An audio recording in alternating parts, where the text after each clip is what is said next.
Meaningful Use by Sarah Harrington for Linda Fair, Spring Arbor University, Nursing 360, Nursing Informatics, May 5th, 2019. Meaningful use is a term used to define minimum U.S. government standards for electronic health records, outlining how clinical patient data should be exchanged between healthcare providers, between providers and insurers, and between providers and patients.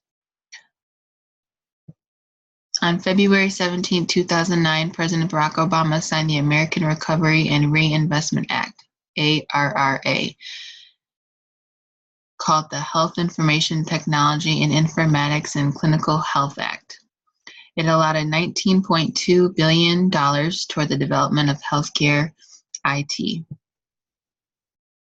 The concept of meaningful use rested on the 5 pillars of healthcare outcomes, policy priorities, namely improving quality, safety, efficiency, and reducing health disparities, engaging patients and families in their health, improve care coordination, improving population and public health, and ensuring adequate privacy, security, protection for the healthcare information.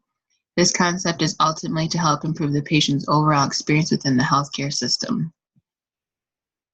The Center of Medicare and Medicaid Services EHR incentive program, also known as Meaningful Use or MU, had initially provided incentives to accelerate the adoption of EHR or electronic health records to meet program requirements. The program established incentive payments to eligible professionals, eligible hospitals, and critical access hospitals, as well as Medicare Advantage organizations to promote the adoption and meaningful use of interpretal health information technology and qualified electronic health records. The program's goals are part of the broader effort under the HITECH Act to accelerate the adoption and utilization of electronic health records. According to the CDC, incentive payments range from $44,000 over 5 years for Medicare providers and $63,750 over 6 years for Medicare providers.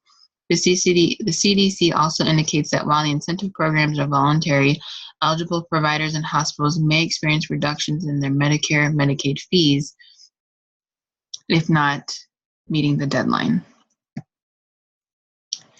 Stages. This practice was slowly incorporated into practice between 2010 and 2015. Hospitals were encouraged and given incentives to help adapt to this new program. During this phasing process, 3 stages were incorporated. Staging 1 was rolled out in 2010. It focused on electronic health records and data sharing. Providers are to begin documenting health information electronically. This includes allergies, history, and physicals, physician notes, and medications. Having this information available would better coordinate care for the patient, not just for the healthcare professionals, but again, also for the patient. Patients should be active in their care and should be allowed to have access to the information. Stage 2 began in 2014. Here the focus is on getting more information readily available. This includes lab results and use of electronic scripts for the patient.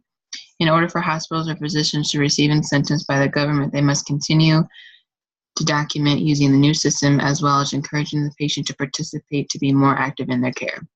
Stage 3 began in 2016. This stage allows more information to be shared, including lab and diagnostic orders and results.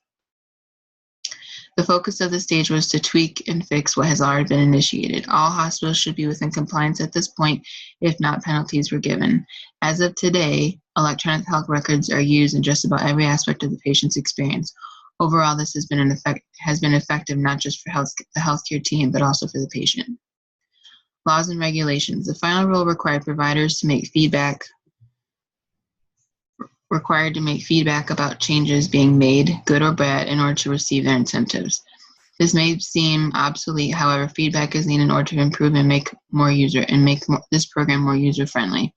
This final rule was with comment period. Also removes reporting requirements on measures that have been redundant, replicated, or topped out from the Medicare and Medicaid EHR incentive programs. In addition, this rule was the comment period and established the requirements for Stage 3 of the program as optional in 2017 and required for all participants beginning in 2018. Ultimately, it is hoped that meaningful use compliance will result in better clinical outcomes, improved population health outcomes, increased transparency and efficiency, empowered individuals, but more robust research data on health systems. I personally agree with the use of electronic health records. I find this easier to chart as a nurse and to navigate the patient's information. As for me being a patient, I think it is great to be able to have my lab results or future appointments at my fingertips if needed. I think it's also great to be able to contact the MD via email if I have a question or concern. With the use of technology growing every day, I can only imagine where healthcare will be in another 10 to 20 years.